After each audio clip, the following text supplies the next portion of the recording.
चलो इस वीडियो में अब रिंग की एक्सिस पे इलेक्ट्रिक फील्ड निकालते हैं। तो एक रिंग है और ये उसकी एक्सिस है।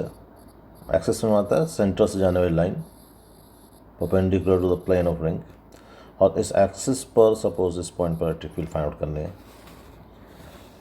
अब क्या, ऐसे मान लो कि इस रिंग में ढेर सारे छोटे छोटे चार्जेस हैं। एक छोटा सा चार्ज यहाँ कहीं कंसीडर करें, तो ये इलेक्ट्रिक फील्ड इस डायरेक्शन में बनाएगा,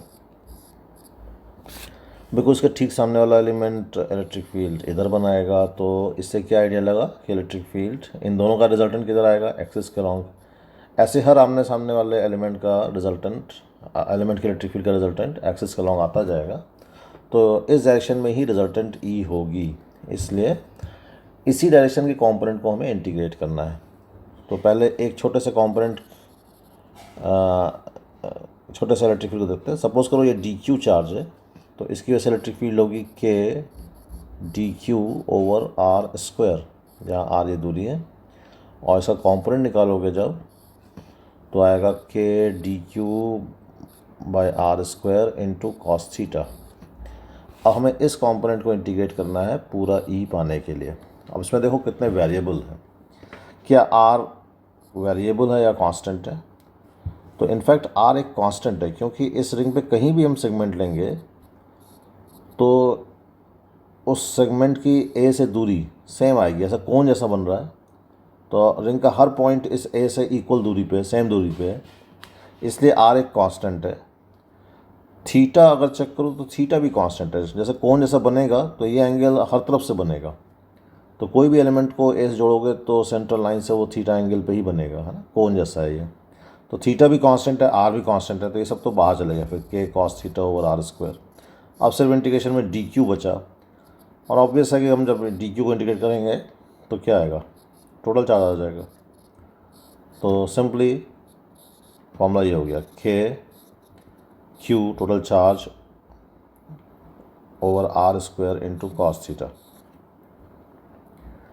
इसको चाहो तो ऐसे भी ले सकते हो, के क्यू कॉस थीटा कैसे लिखेंगे, अगर ये दूरी एक्स मान लेते हैं और इस रिंग का रेडियस आर मान लेते हैं, कैपिटल आर, तो cos theta is x over small r, और स्मॉल आर का स्क्वायर ऑलरेडी यहाँ पे है तो आर क्यूब हो गया।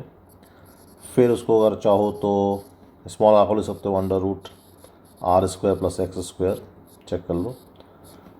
तो फाइनली हमारे पास ई का फॉर्मूला ये हो गया, k q x over r square plus x square 3/2।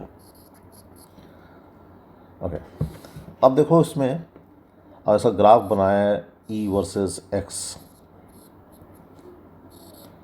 तो जब एक्स ज़ीरो होगा तब तो ई ज़ीरो है ही है, तो ये ग्राफ ओरिजिन से जाएगा। जब एक्स बहुत ज़्यादा होगा, कैपिटल आर के कंपेरिजन में बहुत ज़्यादा होगा, तो ये फॉर्मूला देखो कैसे बदल जाएगा, when x is much more than r, तो E will be approximately k q x, और नीचे जो आर स्क्वायर और एक्स स्क्वायर को जोड़ रहे हो, और चूँकि एक्स बहुत ज़्यादा है तो एक्स स्क्वायर के कंपेरिजन में आर स्क्वायर छोड़ने लायक हो जाएगा। तो आर स्क्वायर अगर छोड़ दो तो नीचे फिर एक्स क्यूब हो जाएगा, एंड इट विल बी के क्यू बाई एक्स स्क्वायर। तो एक्स के बहुत ज़्यादा होने पर इलेक्ट्रिक फील्ड का फॉर्मूला करीब करीब के क्यू बाई एक्स स्क्वायर हो जाएगा, और जैसा ग्राफ कुछ ऐसा घटता हुआ बनेगा, जैसे 1/x स्क्वायर के प्रोपोर्शनल होने की वजह से। तो हमें मालूम है कि इसका ग्राफ, इस फंक्शन का ग्राफ ओरिजिन से जाएगा और बाद में फिर कुछ ऐसा जाएगा। तो अगर पूरा बनाओगे तो ये ऐसे जाता है। तो एक क्वेश्चन दिमाग में ये आएगा कि कौन सा x ऐसा होगा जिस पे e सबसे ज़्यादा होगी। तो we to find that x।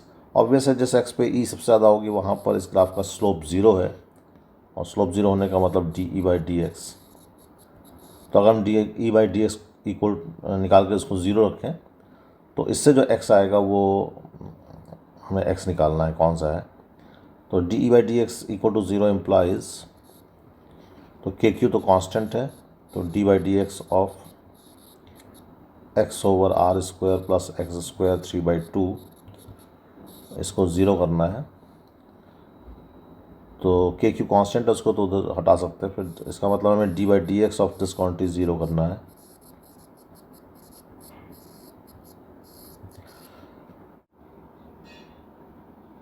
Denominator into differentiation of numerator minus numerator into differentiation of denominator upon denominator square equal to 0. So this on solving will give r square plus x square common ले लो, denominator इसको तो cross multiply करके भेज दो उधर 0 हो जाएगा। R square plus x square under root को कॉमन ले लो तो यहाँ बचेगा r square plus x square पहले वाले टर्म में, और दूसरा वाले में बचेगा 3x स्क्वायर। तो r square will be equal to 2x square, x is equal to r by root 2। तो इस x पर इलेक्ट्रिक फील्ड सबसे ज़्यादा होगी आर बाई, चेक करें क्या था, r by root 2। Okay, r by root 2 पर इलेक्ट्रिक फील्ड सबसे ज़्यादा होगी, इसे याद भी रखना है। ओके।